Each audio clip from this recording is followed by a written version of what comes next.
kita harus mempunyai identitas. Identitas puro, yaitu muka puro kita harus ada nih. Yang kemudian menjadi spirit saya untuk gimana lebih banyak berkontribusi ke umat. Pinandita kita, ini masih banyak yang memang harus tetap kita perhatikan kesejahteraannya, kesehatannya. Kita memang berpindah-pindah dan dari satu tempat ke tempat lain yang mayoritas memang bukan Hindu, mengalami perlakuan-perlakuan yang cenderung kurang menyenangkan gitu ya. Kita sebagai Hindu, tapi itu justru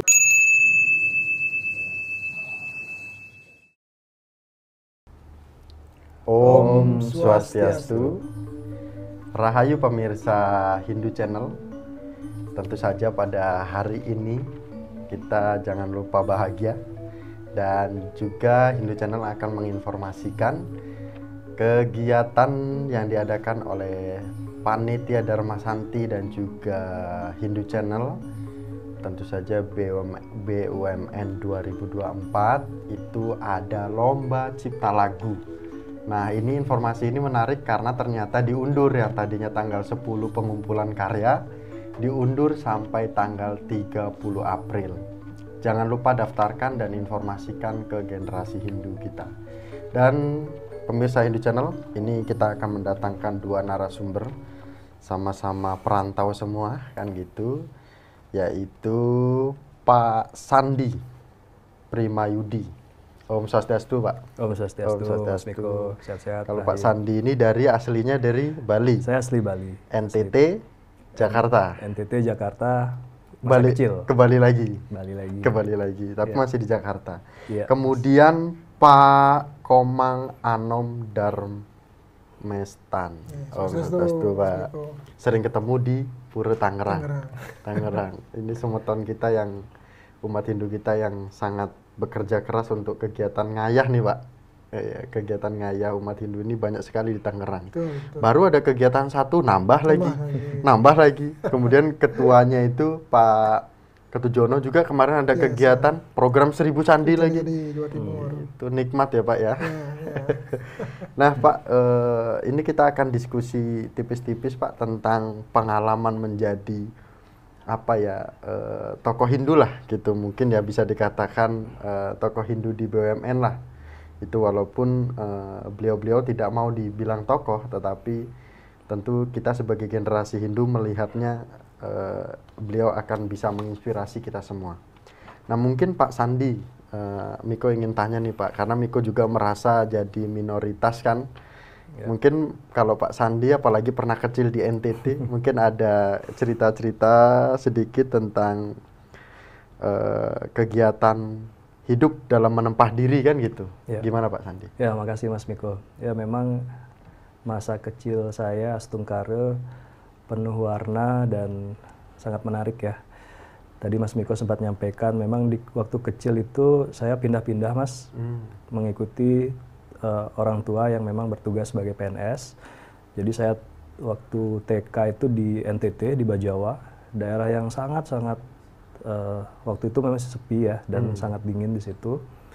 Kemudian dari sana saya pindah ke Bali, lalu sempat juga mengenyam pendidikan di Jawa Timur, di Nganjuk.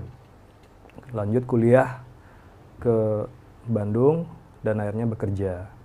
Ya, memang dari pengalaman yang saya rasakan, karena kita memang berpindah-pindah dan dari satu tempat ke tempat lain yang mayoritas memang bukan Hindu. Jadi saya ditempa dengan kondisi sangat-sangat memaklumi bahwa kita berjuang, berjuang di sana.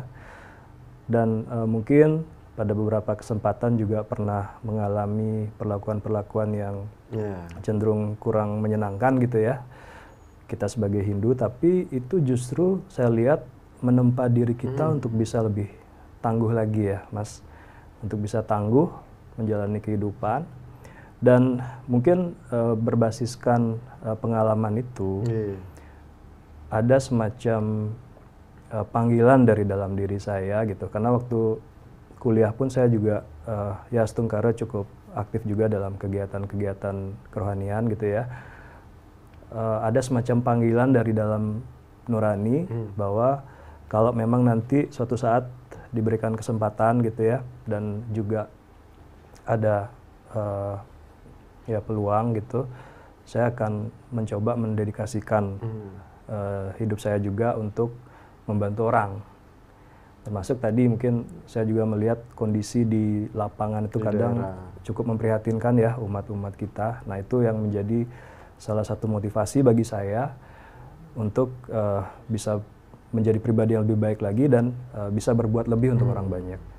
Karena sebenarnya kalau di daerah itu, kalau Pak Sandi lihat itu, kebutuhan mereka itu apa sih Pak? Kalau mungkin sedikit misalkan Pak Sandi pernah tahu lah gitu, atau kondisi pura, atau kegiatan keumatan, atau karena kita jangan berbicara Bali lah. Kalau berbicara Bali itu sudah luar biasa perkembangan umat Hindu kita, baik itu dari fisik bangunan sampai juga menjalani tingkat spiritualnya sangat baik sekali untuk keyakinannya kan gitu. Kalau di luar Bali itu gimana Pak?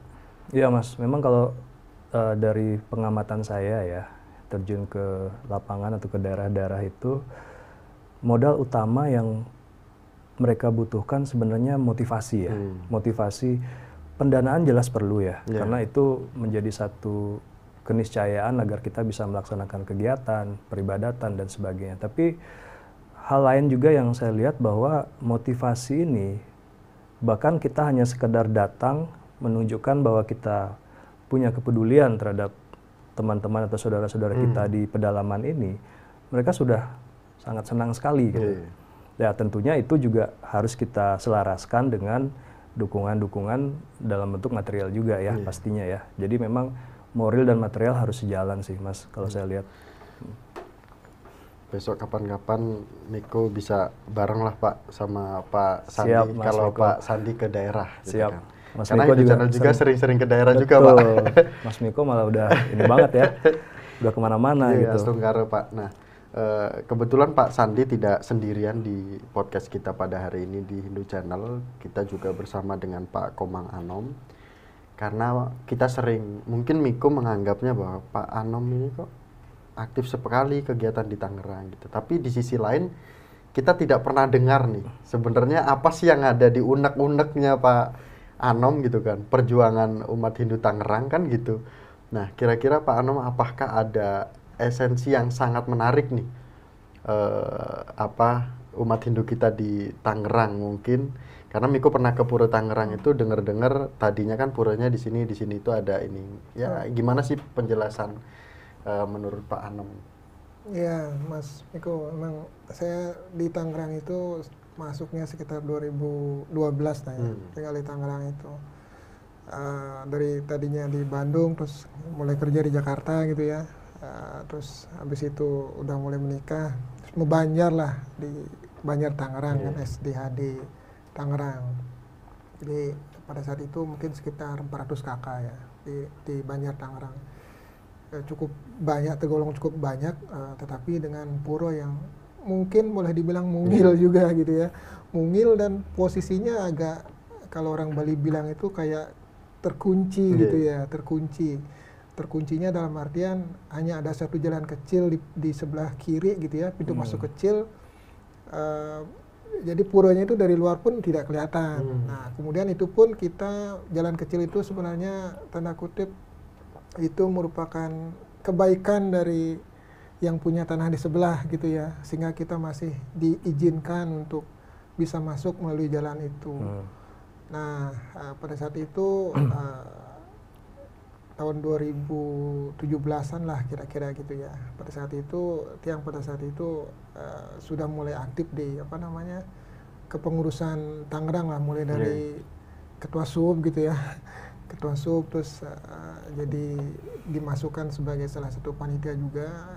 Pada saat itu memang ada ini ya, ada opportunity gitu ya, di mana tanah di depan Pura Tangerang itu punya salah satu pengusaha gitulah di Tangerang itu mau dijual gitu. Jadi ditawarkan dulu oleh pengusaha tersebut ke pura gitu ya.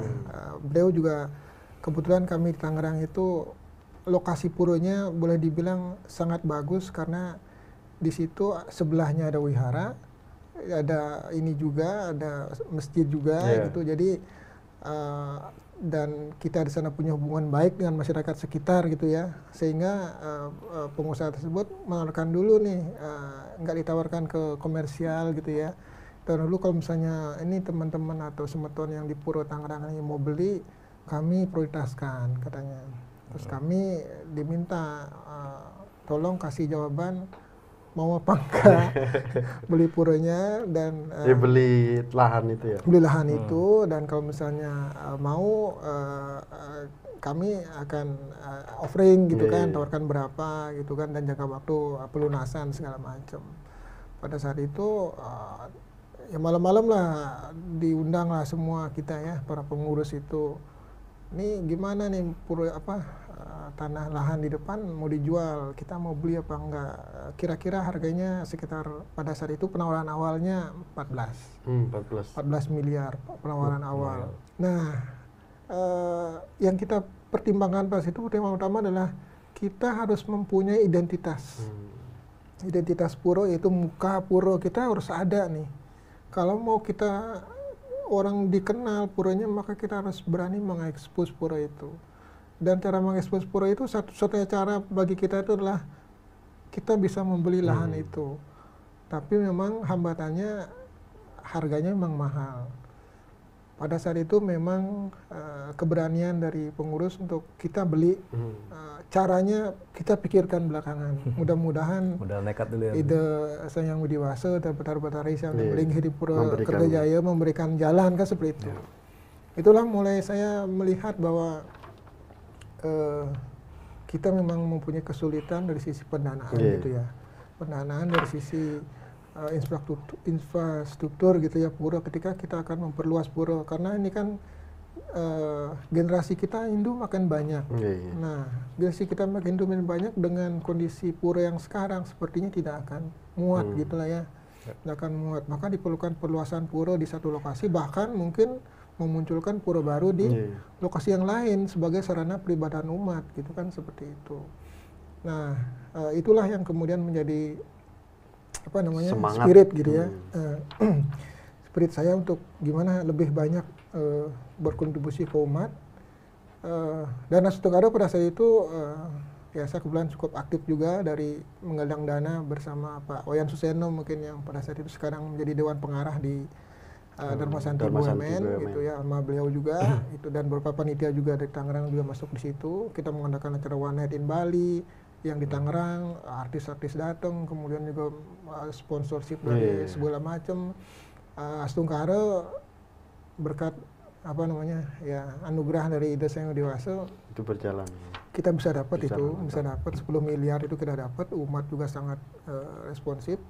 Dan itu saya sadari bahwa ini betul-betul berat seandainya kita sebagai, boleh dibilang minoritas juga ya. Karena ketika kita minta dana itu orangnya pasti akan sama ya. Itu aja gitu kan. Nggak akan bertambah banyak gitu kan. Itu kita sangat sulit gitu ya. Nah, ini mau nggak mau harus ada suatu ada suatu ya maksudnya korporasi yang bisa membantu ini kan, seperti itu. Nah, pada saat itu kebetulan tiang pindah gitu ya, dari multinasional company ke Pertamina gitu ya, sebagai BUMN gitu ya. Mulai melihat bahwa ini BUMN ini juga punya di satu sisi sebagai komersial gitu ya, mencari profit. Di satu sisi juga ada sisi sosial. Gitu kan, pelayanan sosial gitu kan. Nah, bagaimana kita bisa memanfaatkan sisi ini gitu ya, dari BUMN ini sebagai kontributor bagi khususnya kami ya di umat Hindu, bagaimana BUMN itu bisa memberikan kontribusi yang positif bagi kemajuan umat Hindu. Nah, di Pertamina di tempat tiang kebetulan bekerja, kita juga membuat organisasi Hindu gitu ya, Binroh gitu ya, Badan Rohani Hindu, kita namakan SHD ya, SHD Energi Sanggraha Hindu Dharma gitu ya, Sanggraha Hindu Dharma Pertamina Hulu Energi di tempat yang bekerja. Kita bentuk sebagai organisasi formal gitu ya, lengkap dengan kepengurusan segala macam, sehingga kita akan mempunyai suatu legitimasi gitu ya, bahwa ini ada badan rohani Hindu yang sudah mempunyai legalitas formal, dan sebenarnya legalitas formal itu kan akan mengarah kepada gimana kita nanti untuk pendanaan segala macam kan, seperti itu arahnya kita ya. Nah pada saat itu kita buat kepengurusan, kita buat lengkap gitu kan, dan program kita buat gitu ya. Program kita buat, harapannya pertama kita dikenal dulu gitu ya, dikenal dulu, kemudian kita buat program. Program ini juga kita harus continue, karena kalau tidak continue kita nggak akan bisa eksis kan gitu ya. Tidak akan muncul ya, Tidak akan muncul. Jadi pada saat itu memang celahnya gimana kita eksistensi dulu gitu kan, eksistensi dulu. Kita buat program.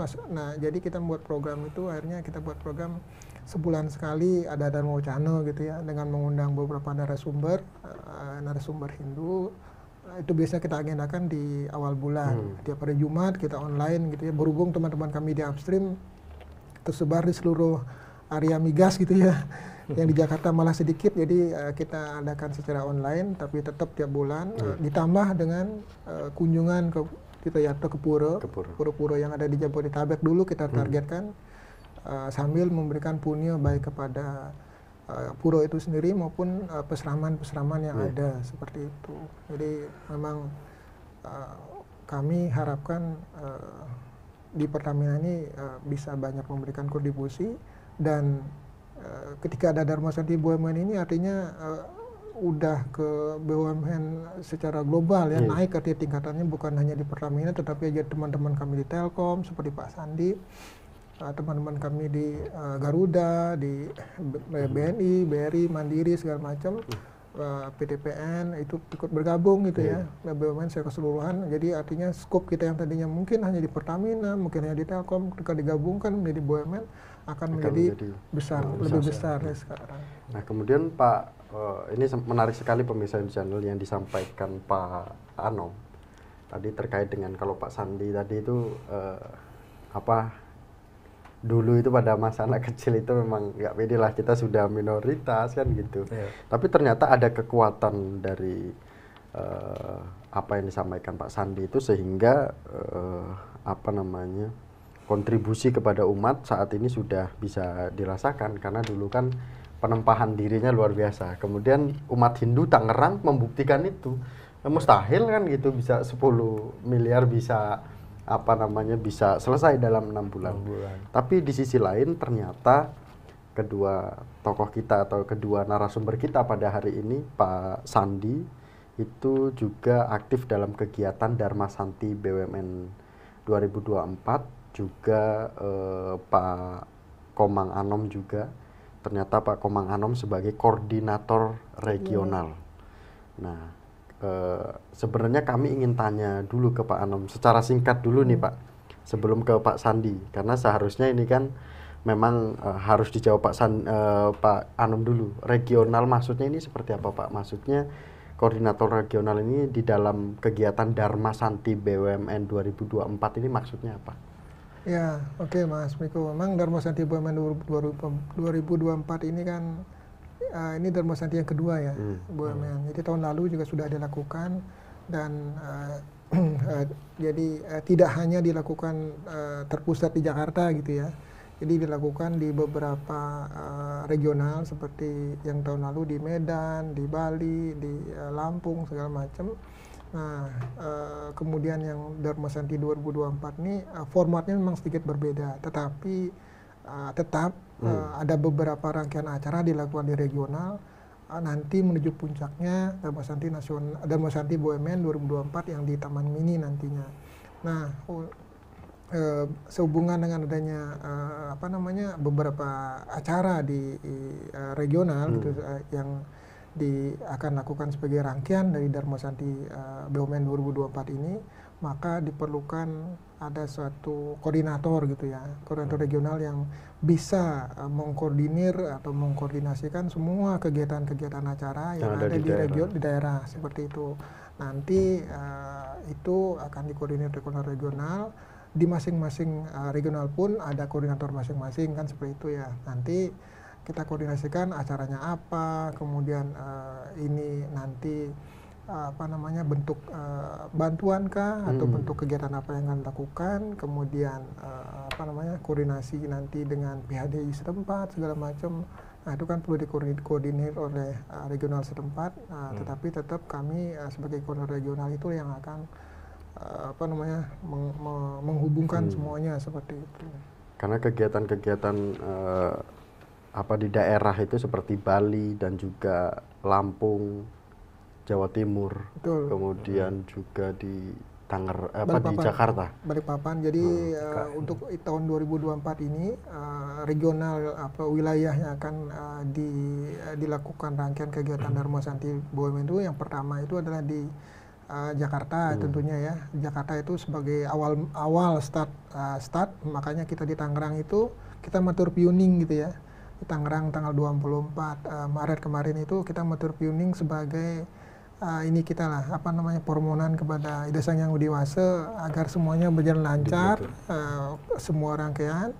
Bersamaan dengan itu juga di Jawa Timur juga pada saat itu dilakukan juga Tirta Yatra ke Pura Giri Arjuno di Malang gitu ya.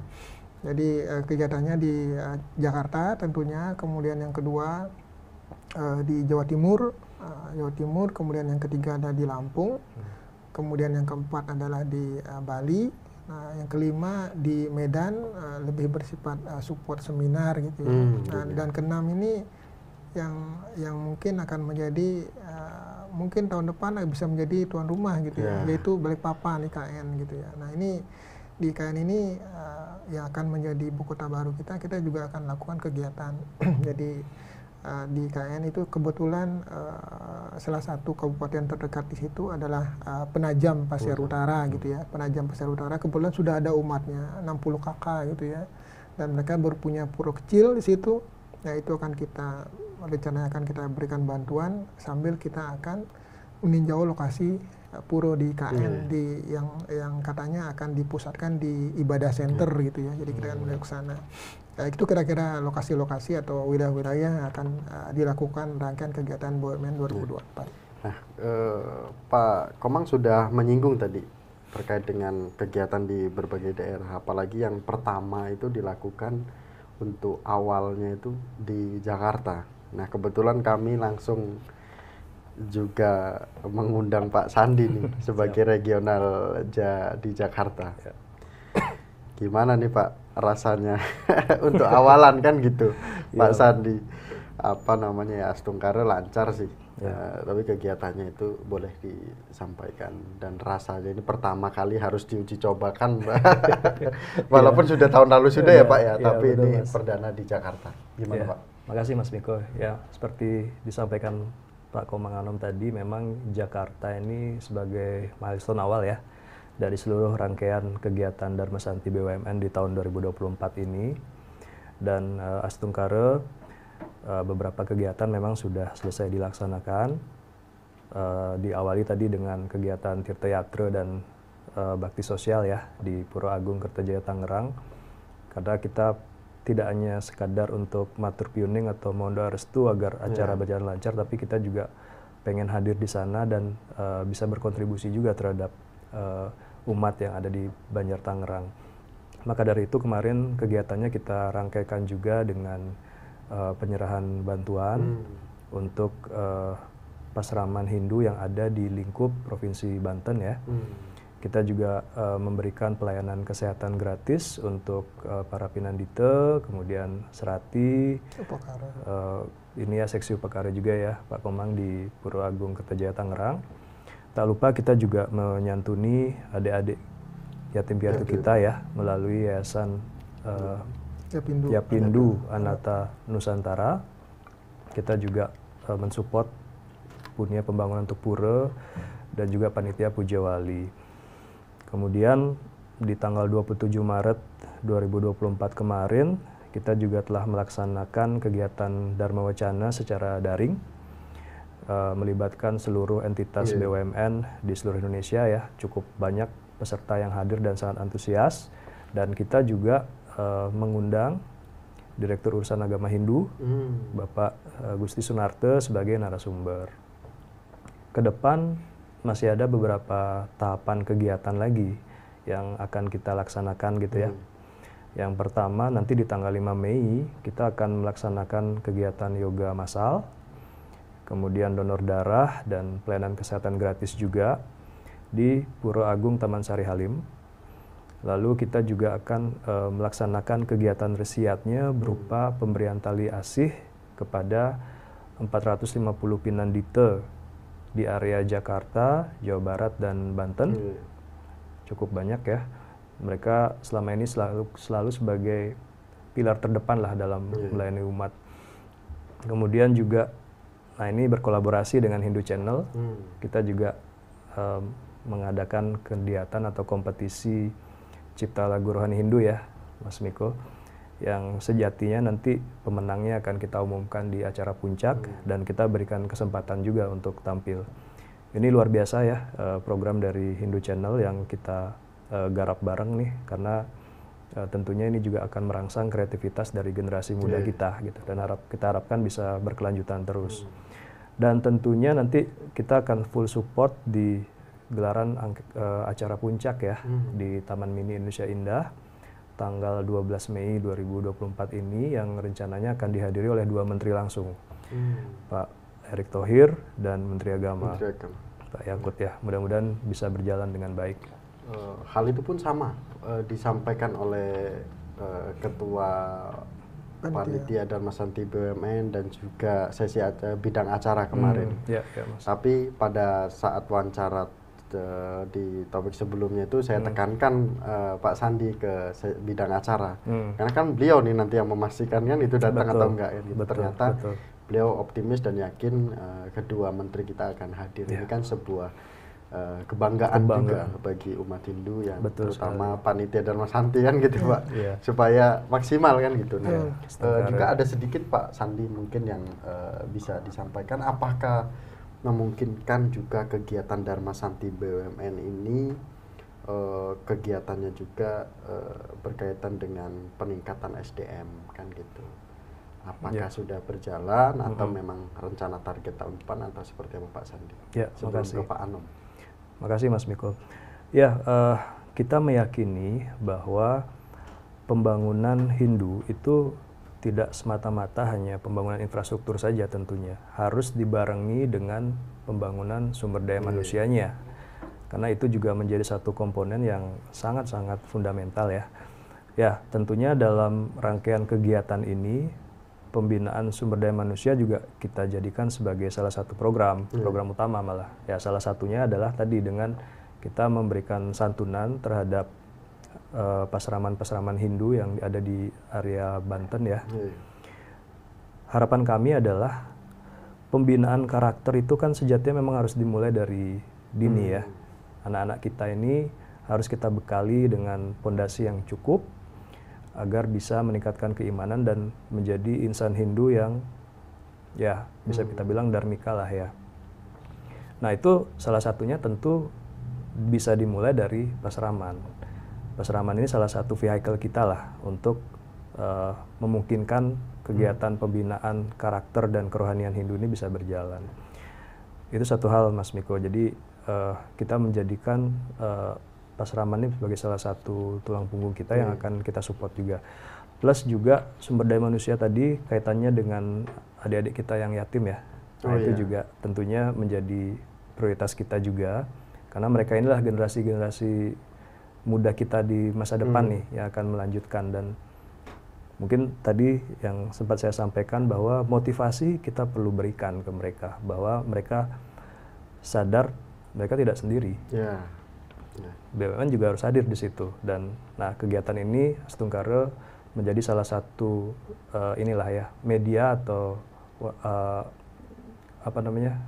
kegiatan lah ya untuk bisa merealisasikan misi atau tujuan tadi Mas. Itulah kegiatan yang dilakukan oleh Regional Jakarta nih, sesuai dengan arahan koordinator regional. Ya, gimana nih Pak Anom, tadi sudah dilakukan oleh Pak Sandi khususnya di Jakarta, tentu saja di daerah-daerah lain juga sudah dilakukan.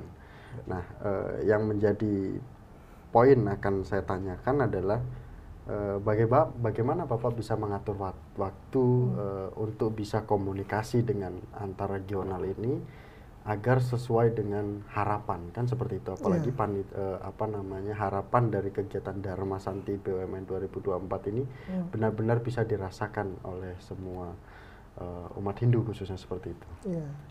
Iya, Mas Miko, memang mungkin yang pertama dapat saya sampaikan, panitia Dharma Santi 2024 ini sangat solid ya, sangat solid sekali. Mulai dari pertama kita kick off meeting panitia itu 30-an orang hadir gitu ya, 30-an hadir panitia. Itu tadinya mungkin beberapa orang tidak saling mengenal gitu ya, karena dari beberapa instansi BUMN ya, dari Pertamina, Telkom, BNI. Mereka jarang ketemu kayaknya. Mungkin siapa pun nggak tahu nih siapa ya gitu ya. Tapi di forum itu kita bisa bersama gitu. Itulah perannya leadership di situ ya, leadership dan bagaimana kita manage suatu tim kan seperti itu ya.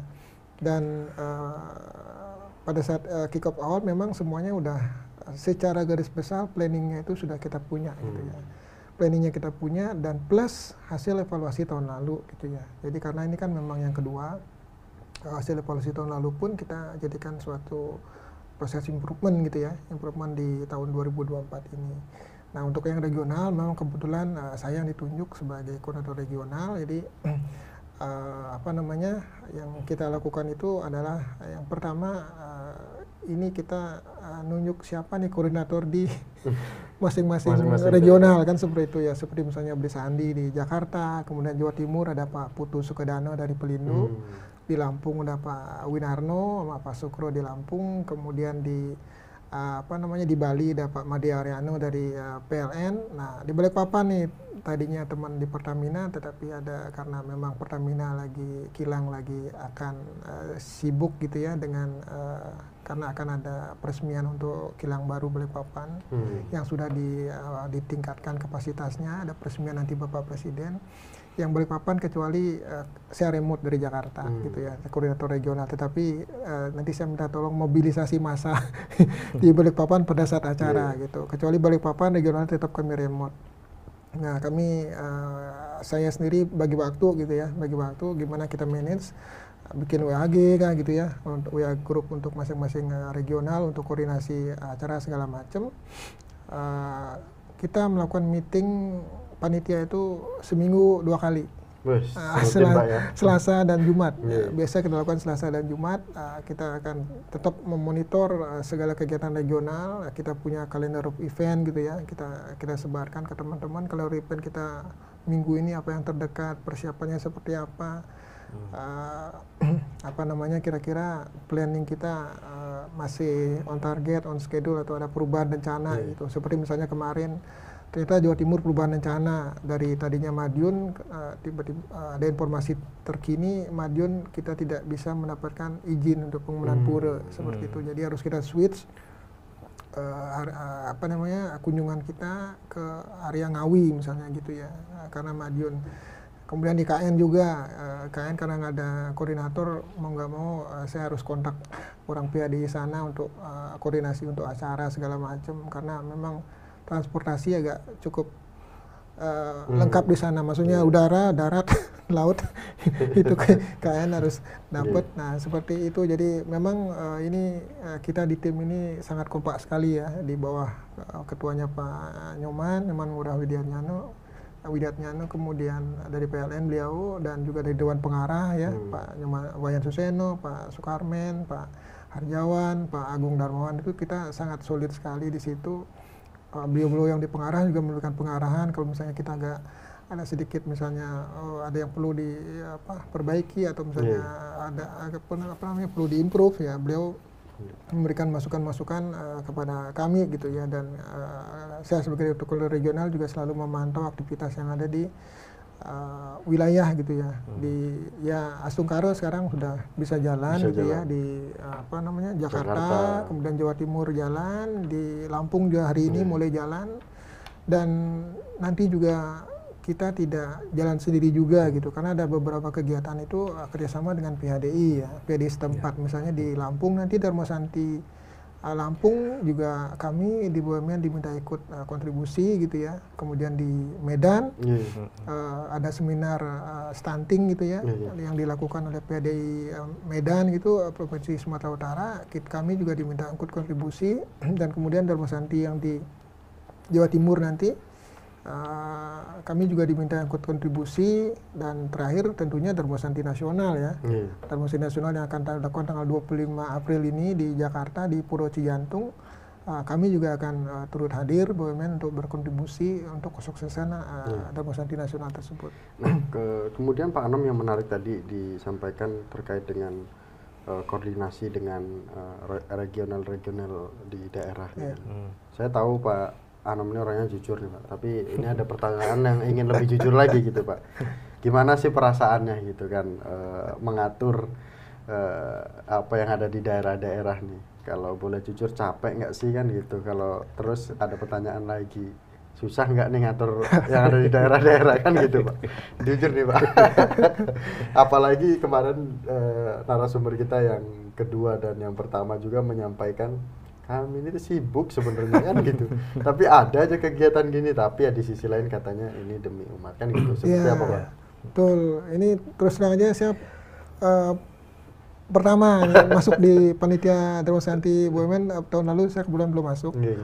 Beli Sandi mungkin udah duluan masuk. Saya baru masuk di kemusan di panitia Darmasanti BUMN 2024, udah langsung jadi koordinator regional. Jadi koordinator regional ini yang teman-teman lain mungkin udah pada kenal gitu ya, saya belum kenal gitu. Memang cukup challenging gitu ya, cukup challenging, tantangan gitu. Kenapa? Karena harus bisa mengkoordinasikan banyak acara di regional gitu ya, banyak acara di regional, dan juga menghubungkan dengan ketua panitia juga seperti itu ya. Memang dari sisi waktu ya kita harus pintar-pintar ya manage waktu, karena sama seperti yang dibilang Pak Nyoman Widiat tadi, yang dari Mas Biko tadi, sibuk di kantor, betul gitu. Kita harus bisa bagi waktu. Jadi saya juga di Tangerang jadi ketua tempe juga gitu kan, di PHDI Banten juga ikut juga, PHDI Banten pengurusan juga. Kemudian saya di Pertamina sama pengurus di Sangrahi Dharma juga, termasuk jadi ketua tenis juga saya. Jadi cukup banyak organisasi yang diikutin ya. Ini merupakan bagi saya semua tugas atau jabatan yang diberikan itu semuanya amanah gitu ya, sesuai dengan BUMN itu halak gitu ya. Halak itu kan amanah ya.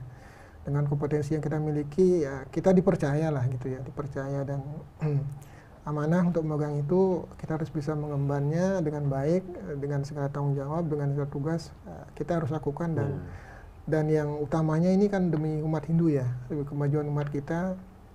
Dan juga dari sisi BUMN sendiri ya, bagaimana kita sebagai pekerja di BUMN juga kita harus bisa membuktikan bahwa BUMN ini bisa memberikan kontribusi kepada umat Hindu seperti itu. Itu yang paling penting. Tapi nggak capek ya Pak? Dikit ya Pak? Normal ya Pak? Normal ya? Semangat normal.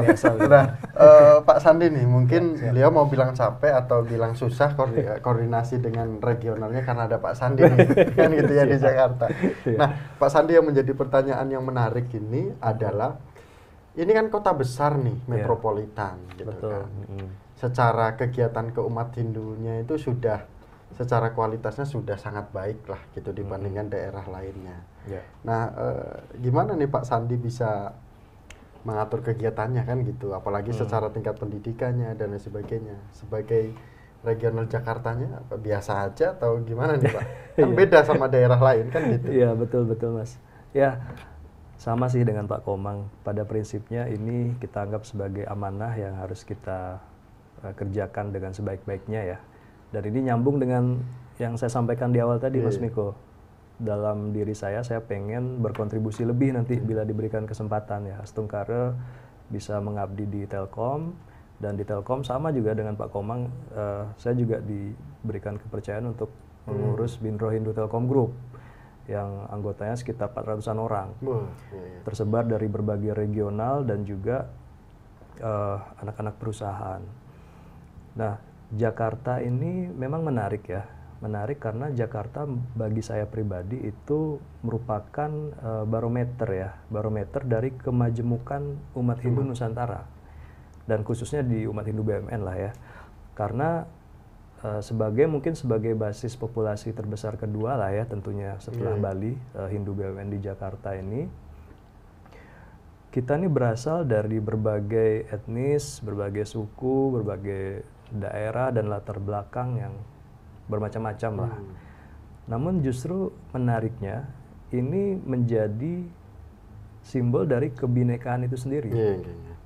Ketika kita berkolaborasi, membentuk atau membuat kegiatan bersama-sama, semua berkontribusi, berpartisipasi, oh ternyata memang jargon kebinekaan itu bisa kita wujudkan gitu ya. Dan saya yakin selama kita niatkan ini sebagai yatnya gitu, sebagai amanah, kesulitan seperti apapun pasti bisa kita solusikan bersama-sama. Apalagi secara kepanitiaan solid banget ya tadi disampaikan. Kemudian juga memang walaupun Jakarta ini secara taraf ekonomi masyarakat juga mungkin cukup mapan gitu ya. Namun tidak bisa kita pungkiri bahwa di sekitaran kita itu masih banyak orang-orang yang membutuhkan perhatian. Sebagai gambaran, anak yatim piatu Hindu di Jabodetabek, Jawa Barat dan Banten, Mas Miko, itu masih ada sekitar 300-an.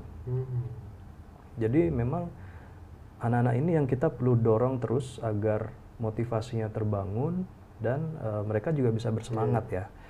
Astungkare mungkin in the long run gitu ya, secara bertahap kita bisa support juga untuk pendidikannya dan sebagainya. Dan saya yakin ini menjadi misi bagi semua insan Hindu di BUMN.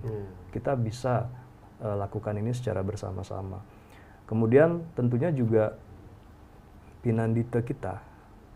Ini masih banyak yang memang harus tetap kita perhatikan kesejahteraannya, kesehatannya, agar beliau-beliau ini bisa fokus melayani umat. Apalagi beliau kan tidak mungkin beliau akan kerjakan seperti itu kan.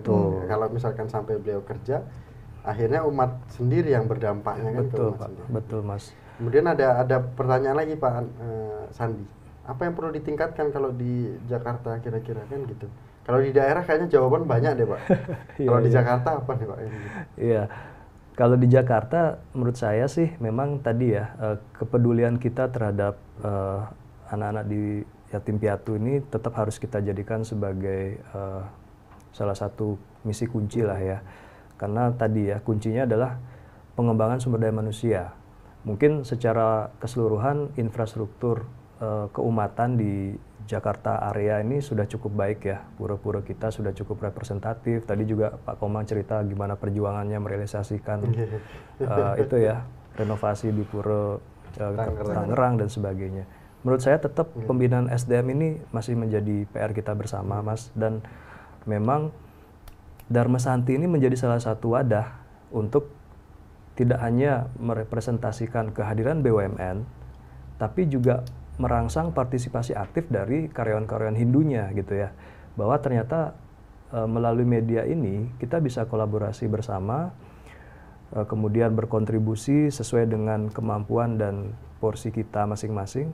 Karena saya yakin semua punya peran tupoksi masing-masing ya, yang sejatinya juga bisa difungsikan untuk membantu kesejahteraan umat kita, seperti itu Mas. Nah, untuk menyambung Pak Anom setelah ini, setelah Pak Sandi, dikit lagi, ada nggak sih Pak arahan dari Ketua Dharma Santi BUMN Pak Nyoman, ada instruksi khusus nggak untuk regional Jakarta, atau instruksi khusus dari Pak Anom kan gitu? Siap. Ada nggak sih Pak, mungkin dari Ketua Panitia sampai ke Koordinator Regional? Ya, tentunya memang arahan dari Pak Ketua dan Pak Koordinator Regional, kegiatan ini harus kita langsungkan dengan baik ya. Tadi sudah disampaikan juga, ini merupakan salah satu program dari Badan Kesejahteraan dan Kerohanian Hindu BUMN yang sudah memasuki tahun kedua, dan tentunya kita harapkan bisa kita langsungkan secara periodik ya, berkesinambungan, terus improve. Tahun lalu di bawah komando Pak Wayan Suseno, pelaksanaan Dharma Santi BUMN sudah sangat baik. Nah, tahun-tahun kedepannya kita akan coba lagi dengan format-format baru, dan sasaran yang harus kita support itu bisa lebih banyak lagi. Kemudian Dharma Santi BUMN tahun ini memang ada beberapa tujuan ya. Yang pertama tentunya meningkatkan sinergi antar keluarga besar Hindu BUMN. Lalu juga memupuk semangat kebersamaan ya dan kolaborasi agar kita bisa lebih baik lagi ke depannya. Dan ini juga menarik ya. Tentunya ini juga merupakan salah satu penjabaran dari tata nilai atau core values akhlak ya, Mas Miko, yang sudah dicanangkan oleh Bapak Erick Thohir selaku Menteri BUMN. Di mana ya kegiatan Dharma Santi ini merupakan salah satu implementasinya lah ya. Dan itu sejatinya memang sudah menjadi keseharian kita yang mendarah daging sebagai insan BUMN. Satu lagi penekanan yang cukup strategik saya lihat di sini adalah Dharma Santi ini kita harapkan bisa sebagai wadah untuk menciptakan kader-kader muda di BUMN yang siap untuk berkompetisi, siap untuk berkontribusi, mensukseskan transformasi BUMN untuk mewujudkan Indonesia maju. Ini juga inline dengan arahan Pak Erick Thohir bahwa beliau kan sangat-sangat concern ya selama ini mendorong munculnya kader-kader atau pemimpin-pemimpin muda di BUMN, Mas. Jadi seperti itu kurang lebihnya. Kayaknya tahun depan Pak Sandi jadi ketua Dharma Santi. Masih banyak senior-senior lain yang lebih capable. Ya, tapi namanya juga berarti kan kader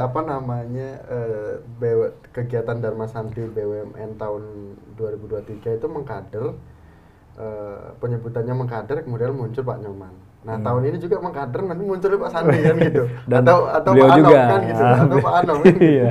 Nah kemudian ini Pak Anom, akhirnya dengan penjelasan Pak Sandi sebagai mewakili mungkin regional daerah juga, ada dua pertanyaan Pak untuk Pak Anom langsung diborong nih. Yang pertama, apa yang kiranya perlu ditambah, apakah acara-acara juga khususnya di daerah-daerah, karena di daerah sudah berjalan Pak kegiatan-kegiatan, evaluasinya apakah nantinya perlu ditambah acara, dan kemudian nanti seandainya acara ini akan diadakan di dengar acaranya ini di Taman Mini, bagaimana Bapak mengkoordinasikan di daerah-daerah ini untuk hadir ke Jakarta kan gitu.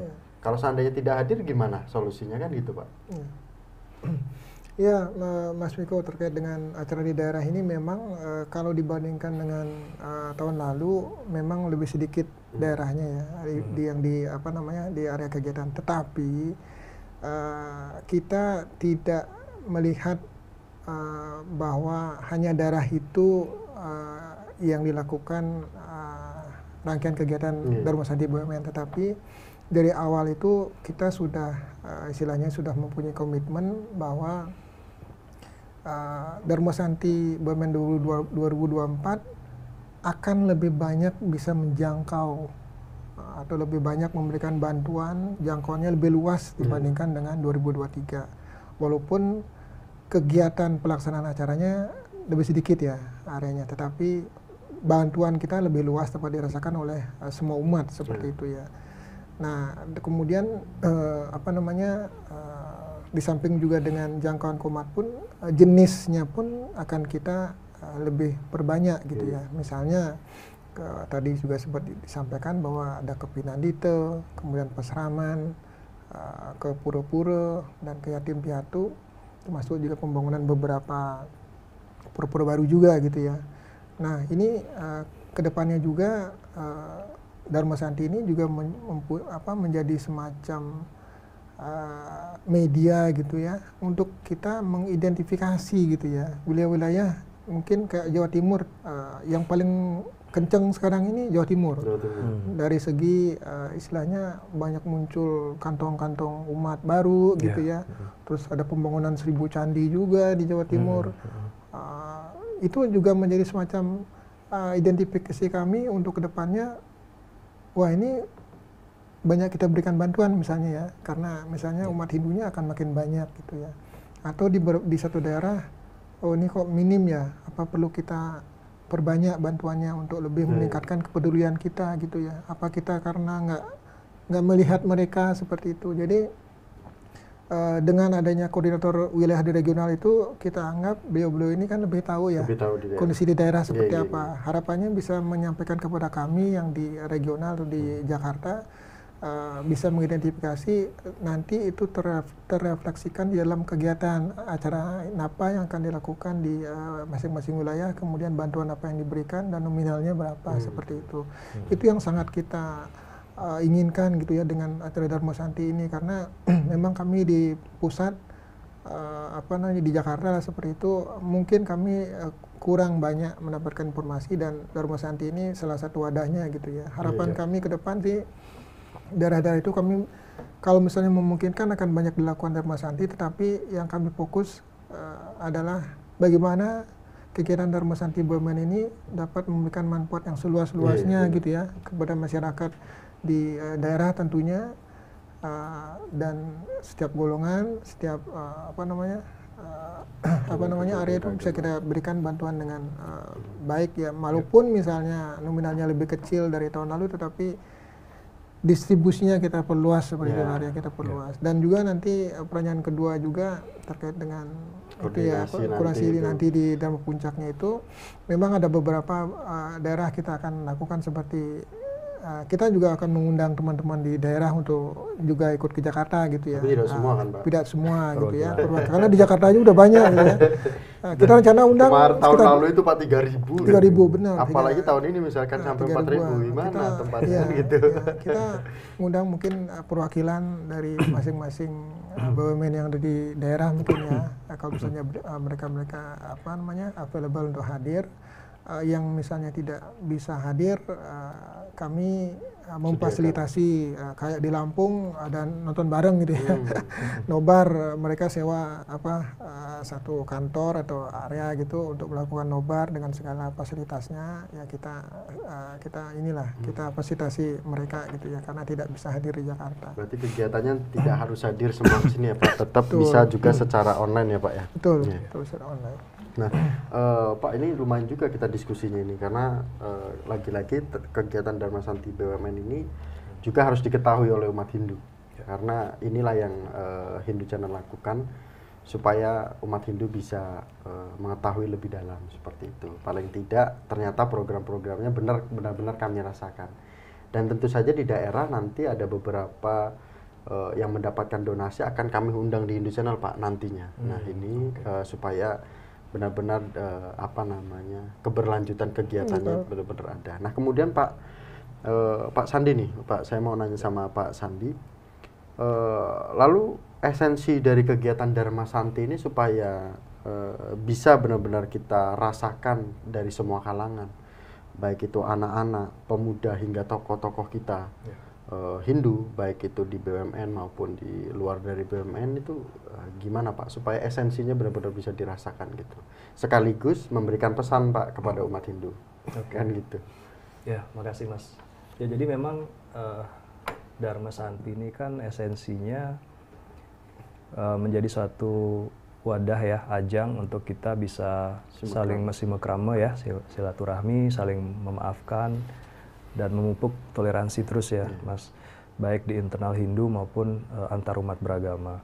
Kemudian ya Dharma Santi juga seharusnya menjadi momentum kita untuk melakukan kontemplasi diri ya, sesuai dengan tema Dharma Santi BUMN tahun ini, untuk bisa meningkatkan keimanan dan menjadi lebih baik lagi.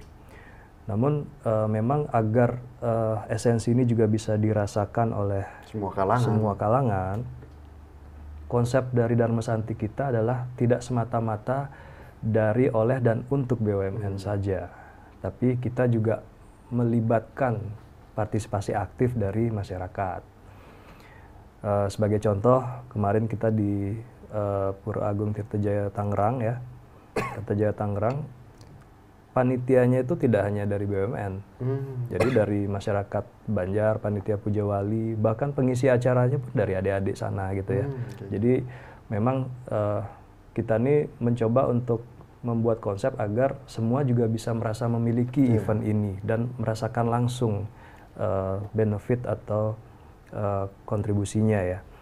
Ini ada satu hal yang menarik. Sebelum kita membentuk kepanitiaan Dharma Santi BUMN tahun ini, itu kemarin di daerah-daerah sudah mulai bertanya Mas, dari elemen PHDI, masyarakat gitu. Ini BUMN tahun ini bikin Dharma Santi lagi nggak?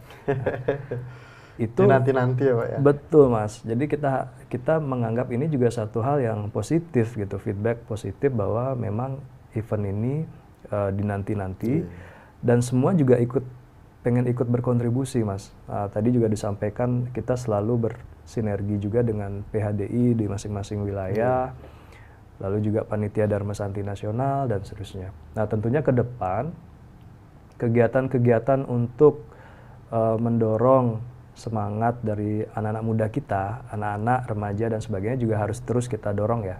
Salah satunya Hindu Channel nih, luar biasa memang selama ini kita lihat sangat konsisten dan sangat concern terhadap pembinaan umat gitu, khususnya generasi muda. Makanya siapa tahu nih tahun depan Mas, kalau kemarin kita membuat lomba, saat ini sedang membuat lomba Cipta Lagu Rohani Hindu untuk remaja ya. Nah, siapa tahu nanti kita bisa berkolaborasi untuk membuat kegiatan untuk anak-anak juga, karena tadi ya penekanan karakter itu dimulai dari sejak dini, sehingga harapan kita mereka itu tumbuh menjadi insan-insan Hindu yang punya kepercayaan diri, motivasi tinggi dan selalu struggle dalam setiap tantangan-tantangan yang dihadapi, seperti itu. Berarti itu sekaligus pesan ya Pak ya?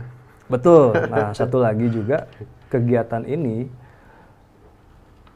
dengan kita laksanakan Simakrama, Dharma Santi bersama gitu ya, ternyata masyarakat jadi semakin lihat bahwa oh kita ternyata nggak sendirian ya. Iya benar-benar. Ada keluarga di sekitar kita yang punya kepedulian, punya perhatian yang sama dan kita bisa saling menjaga. Ini juga penting nih untuk anak-anak muda BUMN yang baru meniti karir ya. Misalkan mungkin Hindu muda BUMN ini dari wilayah tempat kelahiran mereka jauh dari orang tua, mulai meniti karir sekarang di Jakarta. Setelah mengikuti kegiatan ini bersama-sama, oh ternyata saya punya banyak teman di sini. Dan saya juga bisa menunjukkan eksistensi diri saya sebagai insan Hindu sekaligus insan BUMN. Mudah-mudahan juga dapat jodoh kan, Mas, dari kegiatan-kegiatan seperti ini. Jadi banyak esensi yang saya rasa cukup positif yang bisa kita gali dari kegiatan ini. Inilah yang penjelasan-penjelasan seperti inilah yang perlu kita dengarkan kan gitu.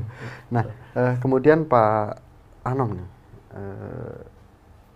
apa nih kira-kira pesannya Pak yang cocok nih Pak untuk umat Hindu kita kan gitu, apalagi tidak hanya umat Hindu kita Pak, juga memberikan pesan kepada regional-regional yang di daerah untuk, apalagi tadi selalu disebutkan benar-benar dirasakan oleh semua umat dan semua kalangan kan gitu. Nah ini sekaligus menutup perbincangan kita pada hari ini ya, kita closing statement dari Pak Anom, silahkan Pak. Ya, untuk yang di regional pesannya tetap semangat gitu ya, tetap semangat untuk tetap berkontribusi kepada umat Hindu di masing-masing wilayah dan agar selalu kita peduli gitu ya kepada umat kita yang ada di daerah-daerah, karena kepedulian itu adalah salah satu hal yang paling dibutuhkan oleh umat-umat kita yang di wilayah, karena yang mereka inginkan pertama itu pasti eksistensi diri seperti itu ya. Bagaimana mereka bisa eksis dengan identitas diri mereka sebagai Hindu gitu ya, dan diakui. Pengakuan itulah yang perlu kita lebih banyak peduli gitu ya, peduli kepada mereka, bagaimana kita memberikan perhatian kepada mereka. Dan tentunya tidak hanya di wilayah aja ya, di Jakarta tentunya juga agak tantangannya berbeda juga gitu ya, wilayah dan Jakarta. Jakarta tentunya dengan segala macam dinamika ini ya, dinamika modernitas gitu, akan menjadi tantangan sendiri bagi generasi muda kita ya, remaja kita, bagaimana kita menghindari mereka dari pengaruh-pengaruh negatif gitu ya, dari modernitas itu, dan agama, dan tentunya juga pengembangan spiritual gitu ya, peseraman tadi disebutkan juga menjadi salah satu poin penting gimana kita bisa membentengi generasi remaja kita dari pengaruh-pengaruh negatif itu. Dan kami di BUMN selalu siap gitu ya, siap memberikan kontribusi sebagai salah satu pelayan kami.